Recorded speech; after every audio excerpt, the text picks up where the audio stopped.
Copa അമേരിക്കയിൽ മൂന്നാം സ്ഥാനം ലക്ഷ്യമിട്ട് ഉറുഗ്വേയും കാനഡയും നേർക്കുനേർ പോരിനിറങ്ങുന്നു. ഷാർലറ്റിലെ ബാങ്ക് ഓഫ് അമേരിക്ക സ്റ്റേഡിയത്തിലാണ് മത്സരം.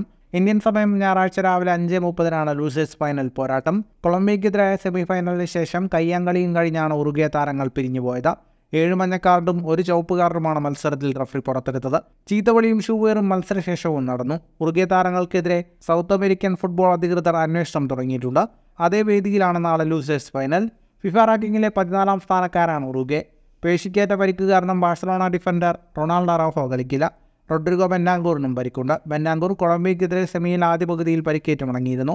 ഗിയർമോ വരയിലെയും നിക്കോളസ് ഡി ലാ ക്രൂസും സസ്പെൻഷനിലാണ്. അടിയുണ്ടാക്കിയ ഡാർവിൻ ന്യൂനിയസിന് മത്സരത്തിന് മുമ്പ് സസ്പെൻഷന് സാധ്യതയേറെയാണ്. ന്യൂനിയസ് ഇല്ലെങ്കിൽ ടീമിന്റെ കാലത്തെയും വലിയ ഗോൾ വേട്ടക്കാരനായ ലൂയിസ് സുവാരസിന് ആദ്യ 11-ൽ സ്ഥാനം ലഭിക്കും. റൈറ്റ് ബാക്ക് നെയ്തൻ ആൻഡേഴ്സ് സസ്പെൻഷന് ശേഷം ലൂസേഴ്സ് ഫൈനലിൽ കളിക്കും. Captain Alphonso Davies, Jonathan David, Richie തുടങ്ങിയ പ്രമുഖർ കാനഡ നിരയിലുണ്ട്.